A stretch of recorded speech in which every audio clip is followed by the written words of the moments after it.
Bonjour à tous. Bon, je pense qu'on va démarrer. On va essayer d'optimiser le temps. Alors, on est aujourd'hui sur cette table ronde sur les nouvelles énergies. Alors, le contexte, c'est que même si les énergies renouvelables aujourd'hui continuent à inspirer beaucoup les chercheurs et pour la production d'électricité plus respectueuse de l'environnement, plus verte, etc., il faut trouver des nouvelles solutions, des nouvelles énergies pour subvenir à nos besoins quotidiens et lutter contre le réchauffement climatique en particulier. Et alors, on se propose aujourd'hui autour de cette table ronde d'évoquer ces sujets d'innovation, quelles sont ces nouvelles énergies pour demain, et on se propose aussi d'aborder les sujets de quand elles seront disponibles, et quels sont quelque part les freins, les leviers qu'on peut activer pour les mettre en œuvre plus rapidement. Alors pour adresser ce sujet, nous avons 3 intervenants aujourd'hui.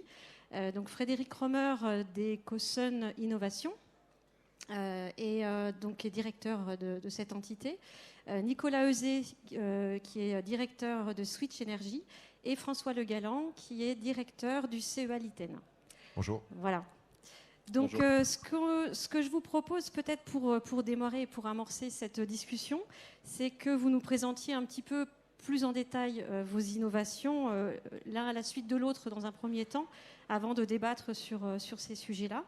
Donc peut-être, Monsieur Romer, dites-nous en plus sur vos solutions innovantes solaires mobiles. Bonjour tout le monde. Pour introduire Ecosun Innovation est une filiale du groupe Ecosun, qui est un acteur historique dans le domaine du solaire photovoltaïque, qu'on va appeler plutôt conventionnel. Donc c'est des centrales solaires en toiture principalement ou au sol, donc en mode injection d'énergie dans le réseau ou autoconsommation. Donc le groupe existe depuis 2008. Et chemin faisant, on a forcément été amené à voyager dans des zones en développement, dans des pays en développement, dans des pays en Afrique, en Amérique latine. Et on s'est avec l'idée de départ de déployer du solaire conventionnel dans ces pays. Sauf qu'on s'est très rapidement rendu compte que les attentes dans ces zones qu'on va appeler isolées, donc non connectées au réseau, sont très différentes en termes de fourniture d'énergie. Et ça nous a amené à repenser complètement le modèle. Et c'est anecdotique, mais ça s'est réellement passé sous la forme, c'est-à-dire de réfléchir au vu des visites sur site, etc., en disant, mais tiens, ce qu'il faudrait dans ces pays, aujourd'hui, la seule source d'énergie qu'ils ont dans ces sites isolés, c'est des groupes électrogènes. Ce qu'il faudrait amener dans ces pays-là, c'est une boîte. Je schématise, mais c'était réellement l'idée de départ. Une boîte qu'on peut poser au sol au sein du village, déployer les panneaux, équiper de batteries évidemment, parce qu'il faut être autonome, il n'y a pas de réseau. Tout ça à l'abri de la poussière, des conditions locales de température, et idéalement, puisqu'on parle de batterie, dans des environnements protégés, puisque une batterie ne supporte pas les hautes températures, où on va dégrader la durée de vie. Et puis c'est ce qui a donné naissance à la toute première centrale solaire mobile, ou on peut appeler aussi groupe électrogène solaire, complètement autonome, déployable en maximum 2 heures, et qui peut amener de l'énergie à l'échelle d'un village, d'un pompage agricole, d'une opération de protection de frontières. La liste est longue, un écologe, etc. On a plein de cas d'application. C'était le premier produit de la gamme, donc là on est en 2015, c'est un produit breveté. Et puis au fil du temps, on s'est rendu compte avec nos marchés ou nos clients qu'il y a des applications également semi-mobiles, stationnaires, des besoins plus petits, des remorques solaires, des cadres solaires, toujours dans le mode plug and play, pour amener de l'énergie solaire rapidement, de manière durable, fiable, en un tour de main. Et aujourd'hui on équipe aussi le marché européen, c'est pas que les zones émergentes, le marché européen, les acteurs du BTP, l'événementiel, les opérations armées sont devenus nos clients. Tous nos clients sont principalement des gens qui recherchent des alternatives aux groupes électrogènes fossiles traditionnels. La bonne nouvelle, c'est qu'on peut y aller par étapes, on sait les hybrider. C'est-à-dire qu'on sait récupérer un groupe électrogène, l'interfacer avec notre système, faire communiquer tout ça ensemble pour éventuellement utiliser un réseau ou un groupe électrogène pour recharger ponctuellement nos batteries si l'apport solaire devait ne pas être suffisant. Voilà, c'est en termes de timing, c'est un petit peu parfait. l'idée. C'est Très parfait, bien. merci. Merci beaucoup. Alors après le soleil, je vous propose qu'on passe à l'eau. Et donc, Monsieur Euzet, on a l'habitude, enfin on connaît les hydroliennes, on connaît les moulins à marée, etc. Mais la pression osmotique, l'énergie osmotique, dites-nous en plus. Alors, bonjour à tous. Donc, l'énergie osmotique, c'est quelque chose d'assez différent. C'est une énergie qui se libère naturellement dès que de l'eau douce rencontre de l'eau salée. Et donc, on trouve ça massivement dans tous les deltas, dans tous les estuaires de la planète. Donc voilà, donc c'est une source d'énergie qui est tout à fait naturelle, évidemment sans émissions, renouvelable, et qui a un énorme avantage dans le spectre des énergies renouvelables, c'est qu'elle est permanente. Puisque même quand il fait nuit, les rivières coulent et il n'y a pas de dépendance aux conditions météorologiques. Et c'est une énergie qu'on cherche à capter, à exploiter depuis presque 75 ans maintenant. Des universitaires, des industriels ont travaillé sur le sujet depuis des décennies. Et jusqu'à récemment, on butait. Les technologies qui ont été testées, qui sont toutes des technologies membranaires, hein, je fais simple, hein, on fait passer des flux d'eau douce et d'eau salée de chaque côté d'une membrane. Toutes les technologies qu'on avait disponibles jusqu'à il y a quelques années étaient peu efficaces. Donc elles fonctionnent, mais elles étaient peu efficaces, les membranes étaient peu performantes et étaient très chères. Et puis, et comme on est parlé d'innovation aujourd'hui, je pense que ça tombe bien, il se trouve qu'il y a moins de 10 ans, des chercheurs de l'ENS à Paris et du CNRS ont découvert des phénomènes physico-chimiques, je ne vais pas trop développer, qui sont en fait des phénomènes qui se produisent à l'échelle nanométrique. Et on a découvert qu'en fait, on pouvait faire des membranes totalement différentes. Et qu'avec ces membranes, on pouvait exploiter, on pourrait, à l'époque, je dirais, on pourrait exploiter de façon beaucoup plus performante l'énergie osmotique. Alors à l'époque, c'était, on est en 2013, pardon, il y a à peine 10 ans. À l'époque, c'était du travail de paillasse hein, dans un labo. On voyait ça sur des nanotubes qui font 1 millième de cheveux en taille, avec des matériaux qui coûtent le prix d'une fusée. Mais c'était une première rupture scientifique qui pouvait changer la donne. Et à l'époque, 2 ans après, on a créé Switch Energy pour exploiter, je dirais, ce phénomène physico-chimique nouveau et pour faire une deuxième rupture, c'est-à-dire trouver les matériaux qui permettront de faire des membranes exploitant ce phénomène, mais des membranes qui soient peu chères et qui soient biosourcées. Et donc, on a passé plusieurs années à faire de la R&D.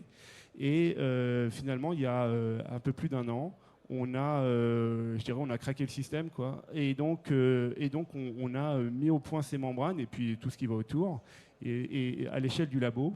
Et depuis un peu plus d'1 an maintenant, on est parti pour industrialiser cette technologie qui peut, à terme, les estimations, on pourrait produire jusqu'à 10 à 15% de l'électricité de la planète grâce à l'énergie osmotique. Et je vais essayer de faire vite. Et on est très heureux et je suis content d'être ici parce que la première usine ou centrale osmotique pilote sera dans l'embouchure du Rhône, puisqu'on a annoncé récemment une collaboration avec la CNR, la Compagnie nationale du Rhône, dans ce sens. Merci beaucoup. Du coup, vous avez évoqué tous les deux que la recherche était importante en préfiguration de ces grandes innovations. Et donc, Monsieur Le Galland, donc, au niveau de l'Institut CEA Liten, donc, quelles sont les pistes justement d'innovation et de recherche sur les nouvelles énergies pour demain ? Alors déjà, juste un petit mot pour dire que donc, le CEA Liten, c'est l'Institut de la recherche technologique du CEA qui s'occupe en particulier des sujets autour de la transition énergétique, hein, à la fois pour répondre aux enjeux de climat, d'aller, comme vous l'expliquiez tout à l'heure, d'aller amener à maturité les technologies qui permettront cette transition énergétique, et puis des enjeux de souveraineté nationale dont on parle beaucoup en ce moment, notamment pour transférer ça vers des filières françaises et européennes. Et donc c'est à peu près 1000 chercheurs-chercheuses, c'est un portefeuille de 1800 brevets, 250 partenaires industriels. Donc c'est vraiment ça notre mission. Les sujets de recherche, ils sont très variés autour de la transition énergétique, hein, que ce soit de la production renouvelable avec un gros focus sur le photovoltaïque, tout ce qui est autour des solutions de stockage et de flexibilité, hein, que ce soit batterie, mais aussi le vecteur hydrogène avec la production des électrolyseurs, l'utilisation avec des piles à combustible, tout ce qui est transport, le comportement des matériaux sous hydrogène. Après, tous les sujets autour des réseaux, réseaux électriques, mais aussi multivecteurs, hein, c'est-à-dire comment est-ce qu'on fait converger le gaz, la chaleur et l'électricité, et puis aussi des thématiques sur tout ce qui est autour de l'économie circulaire, hein, puisque le sujet du recyclage et des matériaux critiques est quand même au cœur de cette transition énergétique. Et pour illustrer, en fait, ces deux exemples un peu pour illustrer des exemples concrets d'innovation. Le premier sur le photovoltaïque, la technologie hétérojonction qui a été développée au CEA pendant plus de 10 ans et qu'on a transféré chez Enel Green Power en Italie il y a 3 ans maintenant, avec une première usine en Sicile qui faisait 300 MW, et où ils viennent d'annoncer il y a quelques semaines qu'ils allaient passer cette usine, donc cellules et modules, à 3 gigawatts. Donc ce sera la première usine en Europe, gigafactory photovoltaïque, qui fera cellules et modules avec une technologie européenne. Et donc on est très fiers de ça. Et puis un autre exemple, la technologie électrolyse haute température, qui elle aussi a été travaillée dans nos laboratoires pendant quasiment une dizaine d'années, qui permet donc de fabriquer de l'hydrogène décarboné pour peu que l'électricité qui soit en entrée soit elle-même décarbonée, en utilisant de la vapeur d'eau. Donc du coup, l'énergie nécessaire pour casser cette molécule d'eau, comme elle est sous forme de vapeur, est plus faible, et ça permet un meilleur rendement d'électrolyse. Et là, on a créé l'année dernière une joint venture avec Schlumberger, Vinci Vicat. Et puis là aussi, on est en route pour aller monter une gigafactory d'électrolyseurs sur cette technologie-là. Donc c'est deux bons exemples où voilà, on a été capable, avec un certain nombre de partenaires, d'amener ces innovations jusqu'au bout. Et voilà, on est complètement en ligne avec nos missions là-dessus. Et justement, pour aller un peu plus loin sur ce sujet-là, donc on est vraiment face à une urgence climatique aujourd'hui, une urgence énergétique, et on se doit vraiment collectivement d'accélérer sur ces sujets. Alors, on voit qu'il y a des freins quand même au développement, et on l'a partagé ensemble, et j'aimerais que vous nous en disiez un peu plus, que vous partagiez un peu votre expérience à ce sujet, à propos des freins, des principaux freins. Peut-être Monsieur Le Galland, pour commencer, sur les échelles de temps, déjà sur l'innovation, sur la recherche. Alors, j'en parlais tout à l'heure, mais avec les deux exemples que je donnais, voilà, c'est des innovations entre le début des idées dans nos laboratoires et puis le transfert vers l'industrie et le début de commercialisation. C'est des échelles des fois plus de 10 ans. Voilà, donc ça veut dire qu'il y a tout un travail de fond avec l'industriel, avec les académiques, avec un certain nombre de gens pour amener ces technologies à maturité. Donc il faut du temps. Il y a un sujet financement, je pense qu'on aura le temps d'en parler, qui est aussi important. C'est comment on finance ça. Alors il y a, en tout cas côté recherche, il y a différents guichets, différents systèmes qui existent à différentes échelles. Un côté régional, par exemple, on est en région Aura, côté région Aura, il y a un système qui s'appelle EasyPoc et qui permet de financer des preuves de concept pour pousser l'innovation et permettre à des PME de monter des preuves de concept et de passer une première étape.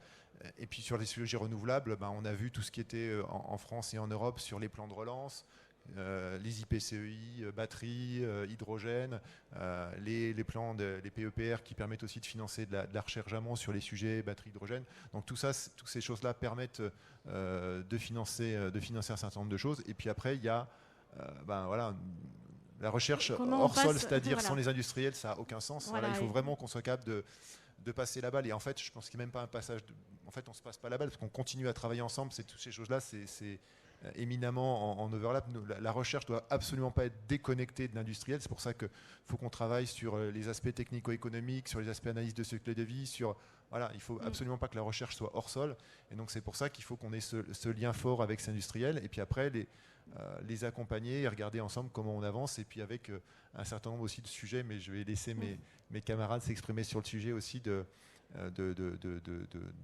freins ou de gaps à franchir côté industriel. Voilà. Peut-être Monsieur Euzé.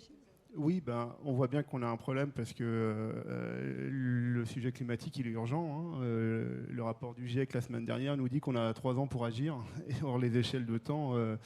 alors, dans la recherche, c'est long, c'est toujours long. Mais je pense que ce qui est donc essentiel, c'est que dès que la recherche est réalisée, alors c'est un processus continu, mais dès qu'on a des étapes importantes, qu'on puisse très, très, très vite passer à l'échelle industrielle. Et je pense que l'enjeu, il est là. Et le nœud et la complexité, elle est là. On voit que l'écosystème de financement de ce que je vais appeler les startups industrielles est très peu développé en France et plus généralement en Europe, contrairement à d'autres régions du monde. On a un financement de startups digitales qui marche très très bien, on fait des licornes, etc. Mais de fait, mettre en place des prototypes industriels, ça prend beaucoup plus de temps, c'est gourmand en capital. Et même s'il faut reconnaître que les financières publiques en France, en Europe, de mon point de vue, ont fait ces 10-15 dernières années ont énormément progressé, il n'empêche qu'il faut aussi d'abord, je pense qu'on peut continuer à faire beaucoup, beaucoup, beaucoup mieux. Je pense que les ordres de grandeur ne sont pas encore là. Il faut mobiliser beaucoup d'argent, beaucoup de capitaux pour avancer. Et je pense que l'écosystème privé, qui est aussi indispensable, pour le coup, est à peine balbutiant ici, quoi. Or, pour pouvoir mobiliser plusieurs dizaines de millions, voire centaines de millions d'euros sur des projets d'industrialisation, il faut aussi des fonds privés et que pour que ça marche, il faut qu'il y en ait plusieurs, pour qu'il y ait, je dirais, un peu de compétition et donc des valorisations qui permettent de faire des levées de fonds importantes. Et nous, nous, chez Switch Energy, on est dans cette période, en fait. Pour nous, ce n'est pas nécessairement un problème, parce qu'en réalité, du financement, il y en a, sauf qu'il n'est pas forcément ici en France ou en Europe, quoi. Et donc la question qui vient derrière, c'est comment on conserve nos technologies, nos innovations, comment on conserve, comment on crée nos filières, parce que je pense que le changement climatique est une opportunité en termes de filières et de filières industrielles. Et donc je pense qu'on a un très grand sujet à ce niveau-là, et on a beaucoup avancé sur la partie R&D, plus early stage. Je pense que ça, clairement, et notamment dans le domaine des énergies et des ENR. La phase d'après, il y a encore beaucoup de boulot de mon point de vue, quoi. Monsieur Romer, du coup, pour partager votre expérience aussi sur ces sujets-là ? Oui, très bien. Je vais peut-être en profiter pour faire un petit retour d'expérience sur des passages et les difficultés d'une mise en place ou du développement d'une innovation. Qui dit innovation dit à un moment donné rupture.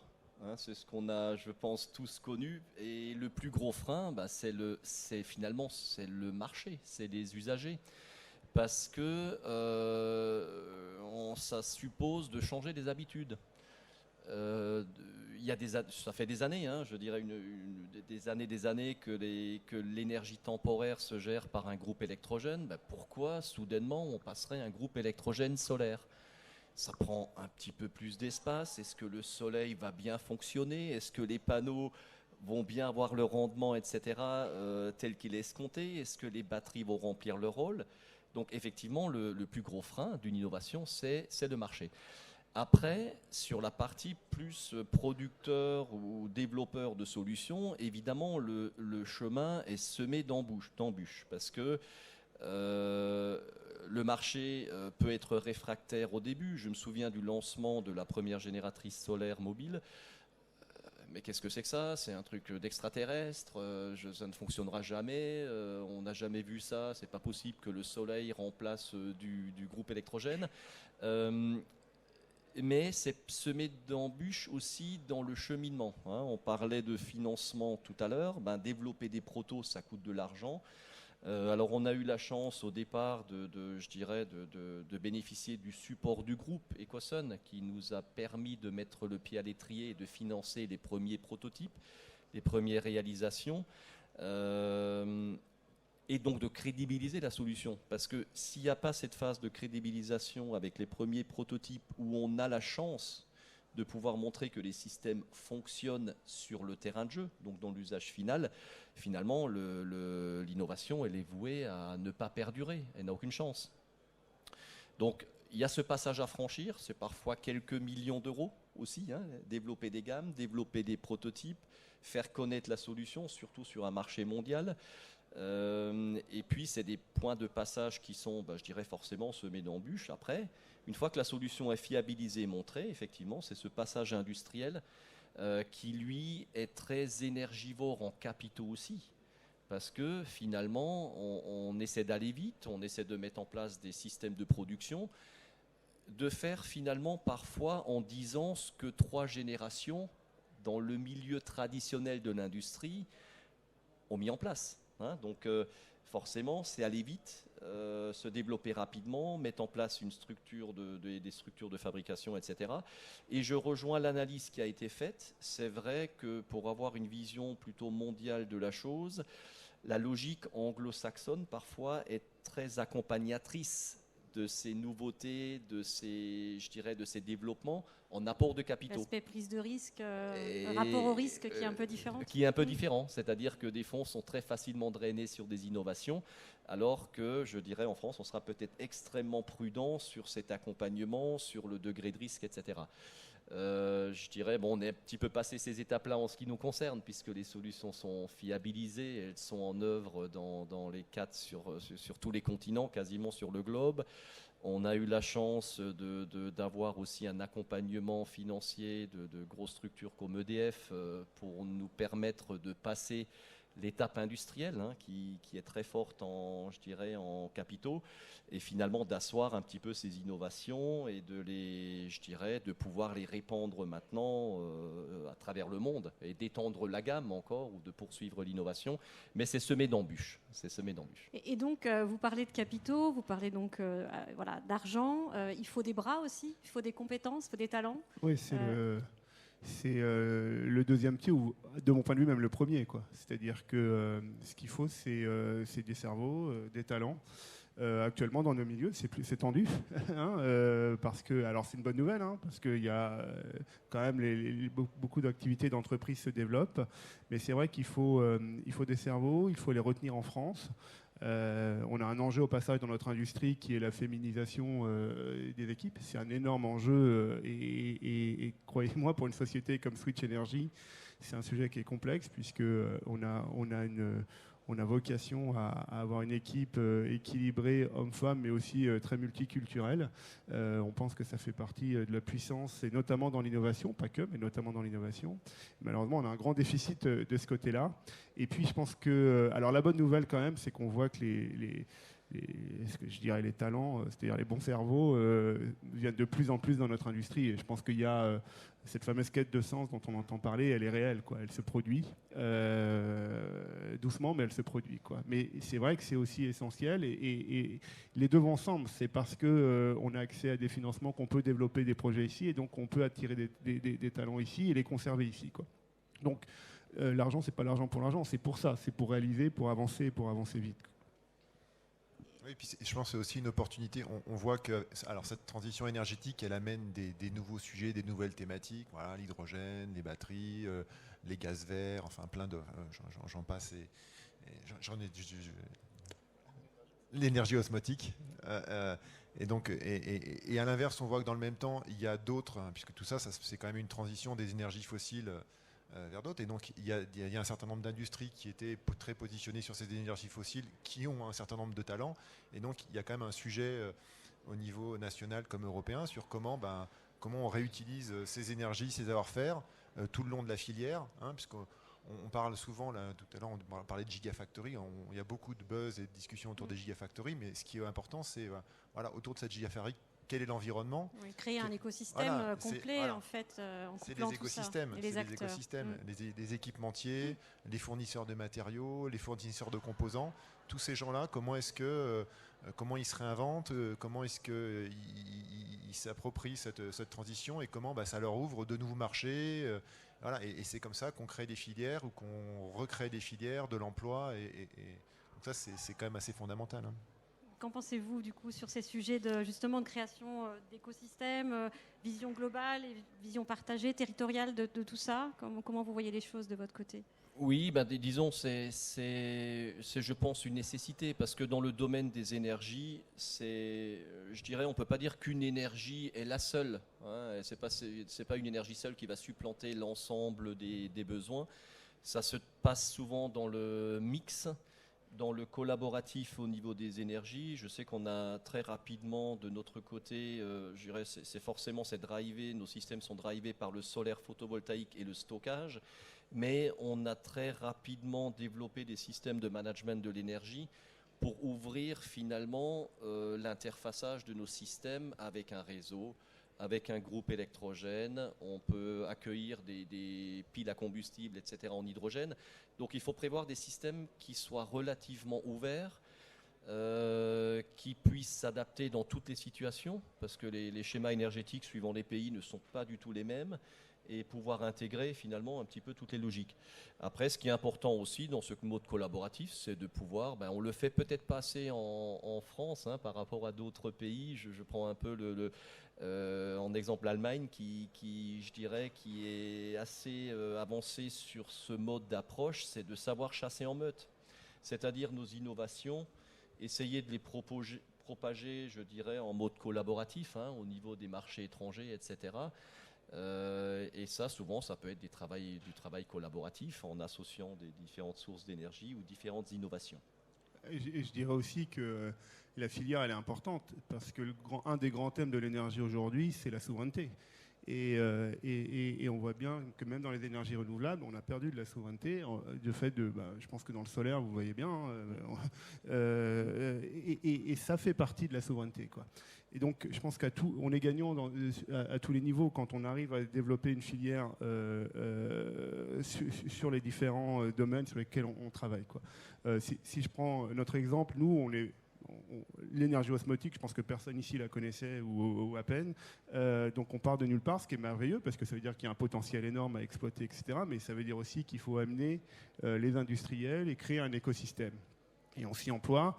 J'évoquais tout à l'heure ce qu'on fait avec CNR, et ça fait partie de fabriquer des écosystèmes. Nous, on pense qu'en tant que société, on a un fond de science très très fort, de technologie très fort, mais en même temps, on ne fait pas de la science pour la science. Donc on se focus sur mettre au point nos générateurs osmotiques, mais autour de ça, il y a plein de sujets. Il y a des sujets de réglementation, il y a des sujets d'implantation, il y a des sujets de fabrication. Et il faut que chacun reste sur son forté. On ne peut pas tout faire, on a besoin de ces écosystèmes. Et donc, CNR, notre collaboration avec CNR est vraiment une illustration, au-delà du fait que CNR est un partenaire naturel sur le Rhône, qui a un très gros potentiel osmotique. Je te rappelle que le Rhône, à l'embouchure du Rhône, on pourrait produire suffisamment d'électricité pour toute l'agglomération de Marseille, quoi. Donc une électricité propre, permanente, etc.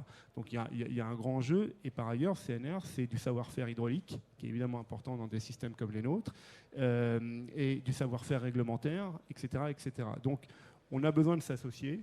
On voit rarement des champions qui sont tout seuls dans leur coin, quoi. Je pense qu'il faut faire comme on dit, du network company, comme on dit. Pour réunir ses forces pour avancer plus vite. Et puis il ne faut surtout pas opposer, je pense que les technologies. Voilà, souvent, quand on écoute la radio, on entend les nucléaires contre les renouvelables, l'hydrogène contre les batteries, l'électrification contre les gaz verts. Alors c'est exactement ce qu'il ne faut pas faire. Voilà, les solutions, elles sont complexes et il faut avoir vraiment une vision globale de l'énergie avec des vecteurs différents, des briques technologiques différentes. Et après, ce qu'il faut regarder, c'est en fonction des écosystèmes, parce qu'il y a aussi tout un sujet aussi de régional, puisque avec l'INTE, il y a vraiment quelque chose de territorial qui se fait avec des solutions qui doivent être au niveau. Il y a des choses au niveau territorial, il y a des choses au niveau national, et en fait, des solutions technologiques qui seront pertinentes pour un territoire et pour une application ou ce qu'on veut en faire, elles seront extrêmement différentes. Donc, il faut vraiment avoir une approche très pragmatique et regarder la meilleure solution par rapport à la situation de chaque territoire. Et puis après, quand on parlait d'urgence climatique, quand on regarde un peu au niveau mondial les courbes d'utilisation du charbon et des fossiles, ça baisse pas beaucoup quand même, voire ça baisse pas du tout quand même. Donc en fait, le choix, c'est pas de choisir entre les différentes technologies décarbonées. Il faut y aller massivement sur toutes parce qu'on n'a pas le choix. Voilà. Enfin, je dirais, pour aller plus loin, l'année dernière, la production d'électricité au charbon a augmenté de 9% dans le monde, ce qui est la source d'énergie la plus polluante. Donc, entre la trajectoire qu'on doit suivre et ce qui se passe réellement, Je pense qu'il y a un décalage énorme. Moi, je suis complètement d'accord avec ce que vous venez de dire. Il y a pas, et d'ailleurs, c'est un des intérêts géniaux finalement de ce qu'on fait, c'est que on n'est pas en guerre contre l'éolien, contre le solaire, contre le nucléaire. On est tous complémentaires. On pense que, je vais reparler de mon cas, que l'énergie osmotique est très idéale dans le spectre des énergies renouvelables parce qu'elle est notamment permanente, mais on ne va pas gérer tout le sujet de l'énergie de la planète tout seul avec l'énergie osmotique, quoi. Et par contre, je pense encore une fois que le temps est essentiel. Je crois que je faisais déjà référence tout à l'heure au rapport du GIEC, mais à la limite que ce soit 2 ans, 3 ans ou 5 ans, il faut aller vite, quoi. Et les solutions, alors il faut continuer à innover, mais les solutions qui seront disponibles dans 30 ans ou dans 50 ans, c'est génial, mais ça ne va pas régler notre sujet.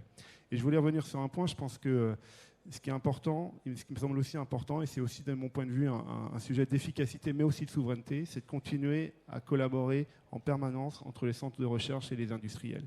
Et moi, je suis très fier de ce qu'on fait et de ce qu'on a fait chez Switch Energy. Comme je l'évoquais tout à l'heure, à la base, c'est de la découverte très très fondamentale, vraiment du truc de paillasse, vraiment personne ne pouvait comprendre dans un labo. Et puis on a créé Switch, on a adjoint une équipe de scientifiques qui faisaient de la recherche appliquée. Donc c'était vraiment cette idée, ok, on prend ça, on reste avec une approche assez fondamentale, mais avec un raisonnement déjà de dire on veut faire un produit industrialisable, etc. Et puis quand on a atteint ça, on a recruté une équipe d'ingénieurs industriels. Donc mais quand on fait ça, c'est des strates qu'on ajoute. Je ne suis pas en train de dire on arrête de parler avec les chercheurs, non, tout ça se nourrit. Et au passage, je pense qu'évidemment, on fait des brevets, etc. Mais je pense que l'innovation, elle doit être permanente. C'est comme ça qu'on garde aussi du leadership, qu'on améliore les procédés, etc. etc. Et le CEA, donc, on n'a pas de collaboration avec le CEA, mais on sait que vous êtes très, très actifs et assez mature, on va dire, sur ces sujets-là. Et on voit que, et ça c'est un sujet pour le coup, dans mon expérience, qui est en train de s'améliorer en France. Ça a été souvent compliqué, je trouve, en France, de faire de la collaboration académique industrielle, notamment pour des sujets de propriété intellectuelle, hein, qui pour des sociétés comme la nôtre, font partie des sujets évidemment essentiels. Et je pense qu'on a longtemps eu des différences de vision entre les académiques et les industriels qui étaient un peu bloquantes. Alors il y a plein de contre-exemples, il y a plein de choses qui ont bien marché, mais et au passage, il y a beaucoup de technologies en France qui sont dans des labos de recherche, qui dorment sur des étagères et qui sont assez extraordinaires. Et c'est pas de la fantaisie de dire qu'on a probablement les meilleurs ou pas loin des meilleurs chercheurs en France. Malgré tout ce qu'on peut dire sur les classements, je pense qu'on reste quand même très très très très haut du panier. On a parfois un peu de mal à les marketer, mais en termes de recherche, on est très très bon. Et je finirai en disant que nous, chez Switch Energy, c'était notre démarche avec mes associés d'aller scouter de la technologie dans les labos pour l'amener, pour en faire des vraies solutions industrielles, quoi. Monsieur Romer, comment vous gérez ça, vous, ce sujet de justement de captage des technologies et puis de les transférer rapidement, en tout cas de les maturer vite? Oui, alors c'est évidemment tout un enjeu et je rejoins un peu l'analyse de l'importance du collaboratif, hein, c'est de travailler, je dirais, extrêmement étroitement dans le développement des solutions parce que à un moment donné, effectivement, il y a une urgence climatique, mais d'un point de vue plutôt société ou développeur de solutions, je dirais aujourd'hui, le temps ne permet pas non plus de maturer aujourd'hui une solution qui va mettre 10 ans à être mise sur le marché, qui sera peut-être même déjà à ce moment-là légèrement décalée, etc. D'où l'intérêt, effectivement, de pouvoir aller vite, déployer rapidement. Ça suppose évidemment, encore une fois, des moyens importants. Aujourd'hui, je dirais, il y a eu pas mal de freins sur ce passage entre l'innovation ou les premiers prototypes et la déclinaison industrielle. En gros, aujourd'hui, en France, on n'avait pas réellement de schéma qui permettait ce passage-là. Je prends l'exemple en ce qui nous concerne, on a le projet de construction d'une usine dédiée pour ces solutions-là. À un moment donné, on était presque sur le point d'avoir des réactions en disant mais attendez, dans le solaire photovoltaïque, vous voulez créer une usine de génératrices solaires, mais c'est pas possible, ça ne se fait qu'en Asie. Mais c'était presque ça. Donc il y a des habitudes qui se mettent en place, etc. Alors certes, c'est un produit qui est complètement différencié, qui ne se fait pas en Asie. Mais il faut savoir capitaliser, je dirais, en Europe sur ces solutions émergentes et savoir les transformer. Alors, c'est vrai que les choses bougent, je rejoins. On a eu la bonne surprise tout récemment de voir émerger un tout premier programme qui est soutenu par la BPI. C'est le premier que je connais sous la forme qui laisse la chance finalement en termes de soutien. C'est un programme qui s'appelle la première usine. Ça veut dire ce que ça veut dire. C'est la première usine. C'est destiné à des startups qui ont des solutions innovantes et qui sont peut-être sur des points de blocage vers le passage industriel de leurs solutions. C'est un programme tout récent, je dirais, auquel on adhère également, et qui soutient, je dirais, la mise en place d'une première usine de fabrication pour des solutions innovantes sur le territoire français. Donc effectivement, il y a des choses qui bougent, hein, il y a une prise de conscience peut-être du besoin de faire émerger des solutions, parce que si on ne le fait pas, la résultante, c'est celle-ci, c'est que la courbe de consommation du charbon et du fossile augmente. C'est simplement ça. Hein. Donc à un moment donné, ces solutions, il ne faut pas les laisser à l'état du tiroir, il faut les passer à l'étape industrielle. Un petit commentaire sur ce sujet de la vallée de la mort et puis du passage vers la première usine. Quelque chose qu'on pousse côté CEA depuis un certain nombre d'années, c'est le concept de ligne pilote, c'est-à-dire que dans un certain nombre de nos laboratoires, de nos plateformes technologiques, on l'a sur le photovoltaïque, on l'a sur les batteries, on l'a sur l'hydrogène, on a des plateformes qui sont très très proches de petites usines, hein, ce qu'on appelle ça des lignes pilotes, où on a dedans à peu près les mêmes équipements que l'industriel va avoir derrière. Et du coup, en fait, nos développements, on les fait sur des équipements industriels, ce qui fait qu'après, quand on transfère la technologie vers l'industriel, il n'a pas à tout retransférer sur des équipements qui ont la bonne cadence, qui ont la bonne... Et donc, ça permet ce transfert rapide vers l'industrie. Et voilà, c'est ce qu'on a fait sur le photovoltaïque vers Enel, c'est ce qu'on fait beaucoup sur les batteries avec Saft et ACC, c'est ce qu'on fait sur l'hydrogène. Et je pense que c'est un vrai... En tout cas, on a des très bons retours des industriels là-dessus parce que ça leur permet, voilà, dès qu'on fait un développement pour eux, c'est quasi plug and play, c'est-à-dire qu'ils peuvent le mettre tout de suite dans leur ligne et ça ne les oblige pas à avoir toute une adaptation. Voilà. Et ça, je pense que c'est assez fondamental et c'est nous, côté recherche, une des choses qu'on peut apporter pour essayer de répondre à cette partie du problème. Oui, et qui est très appréciable parce que bien souvent, quand on parle d'innovation, la mise en industrialisation suppose de partir d'une page blanche. On passe actuellement par cette étape. Je dirais industrialiser des groupes électrogènes solaires, ça n'a jamais été fait. Autant dans l'automobile, chaque constructeur va avoir son mode de fabrication, ses règles, qu'elles s'appellent Kanban ou autres, hein, de gestion d'un processus de fabrication. Dans un cas, la voiture est stationnaire, les opérateurs se déplacent. Dans l'autre, les opérateurs restent stationnaires, c'est la voiture qui se déplace. Mais en gros, ça reste une ligne de production de voitures où il y a déjà un vécu. Quand on parle de solutions innovantes, il faut non seulement construire une usine, mais il faut aussi développer le process de fabrication sur des systèmes qui n'ont jamais été fabriqués. Donc on innove doublement sur le produit, mais également sur l'industrialisation d'un procédé innovant. Mais voilà, les choses se font, on commence à sentir des accompagnements sur ces volets-là aussi, et ces partenariats sont essentiels. Hein, c'est un enjeu, donc il ne faut pas se tromper non plus dans l'industrialisation. Oui, ces coopérations sont essentielles.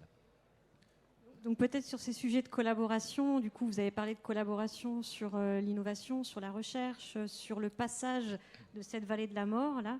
Est-ce que vous avez des sujets, enfin des leviers ou des idées à proposer aussi sur ces aspects collaboratifs? Comment renforcer ces axes collaboratifs qui sont si essentiels finalement pour aller plus vite? Je dirais que, alors on va dire que je tourne en rond dessus, mais je pense que le sujet d'avoir des moyens pour le faire sont important. Je reviens dessus parce que sur ce que vous évoquiez un instant, de la première usine, du premier outil industriel, la page blanche, comment on y va. C'est tout nouveau. Alors, nous, des usines osmotiques, ça n'existe pas. Donc, vraiment, c'est la page blanche de la page blanche, quoi. Mais par contre, il y a des gens, il y a des entreprises qui ont des savoir-faire connexes, qui connaissent des petits bouts, etc. Je dirais qu'il y a du cœur du système, de toute façon, personne d'autre que nous ne sait le faire, mais autour, il y a plein de choses. Donc, ce qu'il faut, c'est inciter au maximum les entreprises à collaborer ensemble, qu'elles aient des moyens pour le faire. Le sujet, c'est le temps. En France, en Europe, il y a des systèmes d'accompagnement, de financement, de collaboration qui existent, qui peuvent même... quand ils sont mis en place, sont extrêmement puissants et performants. Le sujet, c'est le temps qu'il faut pour faire ça. Je donne un exemple. Nous, on travaille évidemment, on a des financements européens pour développer nos technologies. Les taux de succès sur les demandes de financement en Europe, c'est 2, 3, 4%. C'est ridicule. Et quand ceux qui se disent tiens c'est bien, ils sont hyper sélectifs, moi je pense tout à fait le contraire. Je pense que soit ils sont trop sélectifs et donc on perd plein de choses, soit ils n'ont pas de bande passante pour le faire, soit ils n'ont pas compris, d'autant plus que souvent ça prend des mois pour faire ces dossiers, donc ceux qui le font, ils le font généralement avec beaucoup de rigueur, et qu'au passage ce qu'on voit aussi c'est qu'un même dossier peut ne pas passer pendant 2 ans et finir par passer. Moi je parle d'expérience, quoi. Donc, je pense, et c'est dommage, parce que finalement, c'est toujours la même chose. On est lent, on attend. Et donc, c'est tétanisant pour des sociétés technologiques qui pourraient avancer. Et à contrario, il y a des écosystèmes dans d'autres régions du monde qui vont beaucoup, beaucoup plus vite, avec parfois des excès d'ailleurs. Mais d'une manière générale, le temps est de toute façon, le temps pour des sociétés comme... Alors nous, clairement, on est en phase de développement, on est dans cette fameuse vallée de la mort. Donc le temps, non seulement c'est essentiel pour le changement climatique, mais nous, le temps c'est de l'argent, donc c'est tout. Donc, et malheureusement, et encore une fois, même si les choses évoluent, hein, je veux dire, ça serait absurde et ça serait injuste de dire qu'il n'y a pas des choses qui progressent, on reste encore sur des sujets qui prennent beaucoup de temps, qui sont très techniques. Et je pense que c'est un truc très culturel de prise de risque, en fait, d'accepter de se jeter à l'eau, de prendre un risque et d'accepter qu'il y a des choses qui ne vont pas marcher. Ça existe. Alors moi, je pense que ouais, mais il faut tout tester pour trouver celle qui marche, et puis il faut prendre des risques, planifier le succès, et puis et mettre tous les cerveaux autour de la table pour y arriver. Donc voilà, c'est un peu chicken and egg, quoi. Il faut de l'argent pour faire venir les cerveaux, etc., etc. Très bien. Bah, écoutez, je propose qu'on stoppe là la discussion et qu'on puisse prendre quelques questions de la salle, comme ça on a un petit peu de temps. S'il y a quelques questions, profitez-en.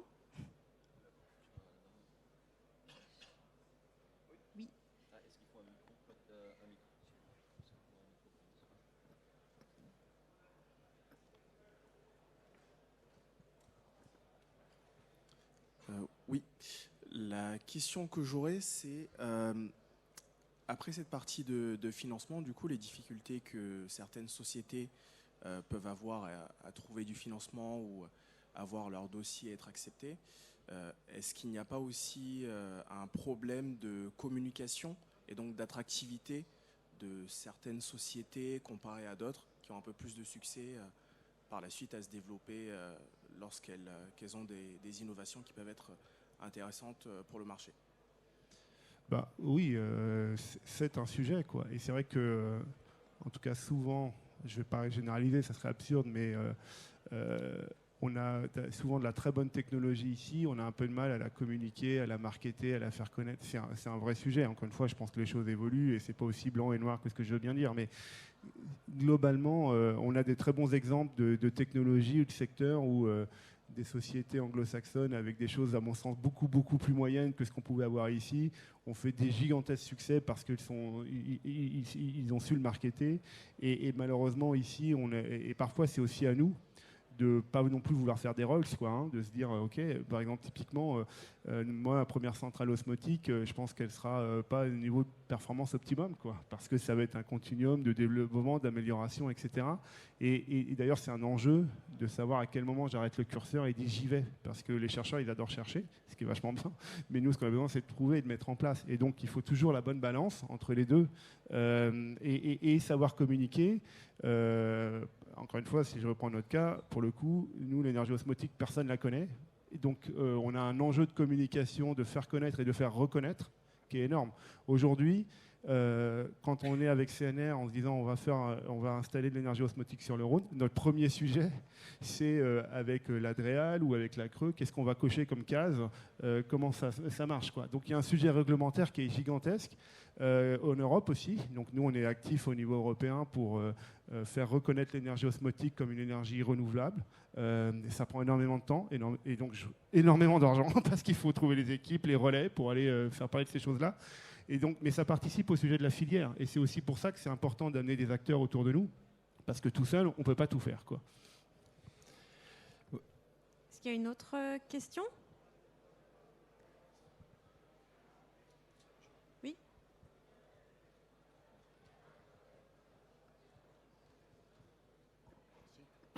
Eric Laporte, je suis le directeur général d'une société qui est issue du CEA, Apix Analytics.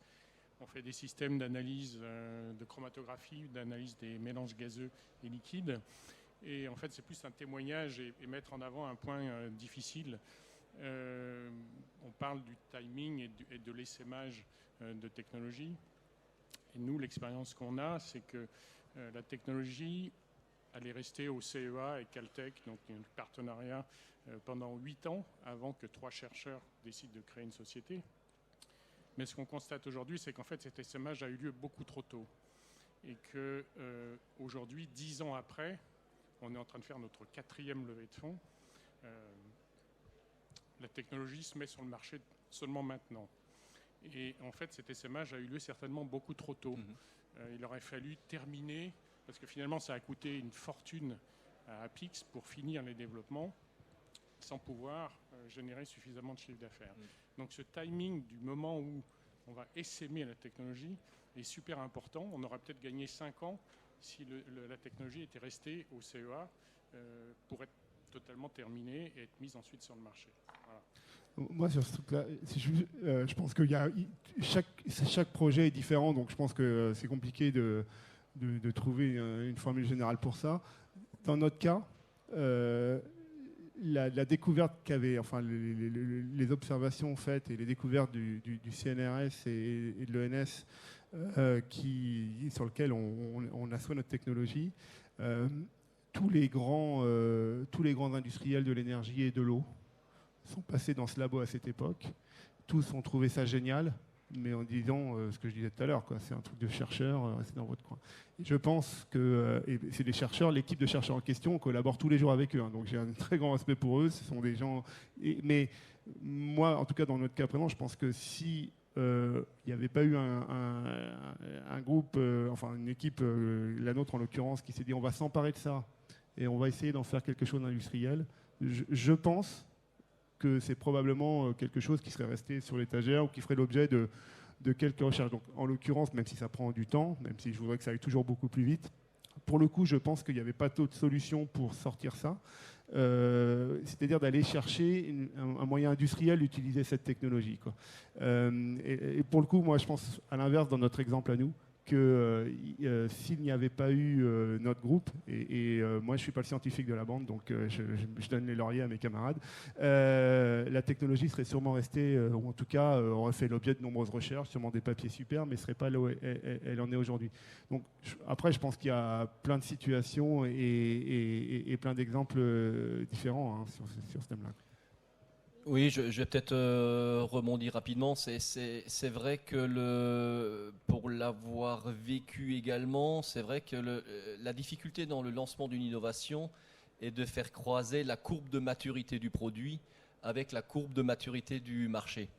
Et ça, c'est pas facile. C'est des phénomènes extérieurs parfois qu'on ne maîtrise pas. On a eu la situation aussi, hein, je veux dire, cette start-up au sein du groupe s'est créée, des solutions solaires prêtes à brancher, s'est créée en 2015. On s'est posé la question, jusqu'à il y a 3 ans encore, est-ce qu'on est, malgré les premières références et la maturité technique du produit, est-ce qu'on n'est pas finalement légèrement trop tôt en termes de maturité du produit par rapport au marché? C'est-à-dire que tout le monde reconnaissait le système, son intérêt, en émettait le besoin, mais finalement les habitudes restaient sur le groupe électrogène diesel. Donc, je dirais quelque part, la courbe de maturité, on ne l'avait pas tout à fait atteinte. Après, il y a parfois des phénomènes qui sont extérieurs. Ce qui est important, c'est de surtout pas lâcher l'affaire, de continuer d'y croire, d'être persistant. Et à un moment donné, c'est peut-être des phénomènes naturels comme ceux qu'on connaît, qui sont les gros enjeux énergétiques dont on parle actuellement, le fuel, le fossile, l'après 2050, etc., qui font qu'aujourd'hui, finalement, cette courbe de maturité du marché s'est accélérée, alors qu'elle n'était pas forcément prévisible. Et aujourd'hui, on a peut-être même un peu du mal à suivre, nous, cette courbe en termes industriels, mais c'est tout à fait juste. Des innovations majeures peuvent disparaître parce qu'elles se sont lancées trop tôt par rapport à un marché. Merci beaucoup. On sent que le temps, le timing est hyper important dans ces sujets d'innovation et de développement, et surtout encore plus aujourd'hui que jamais, enfin plus que jamais, je dirais. Et donc voilà, on arrive à la fin de cette table ronde. Je vous remercie beaucoup tous les trois. Merci pour l'animation, merci tout le monde.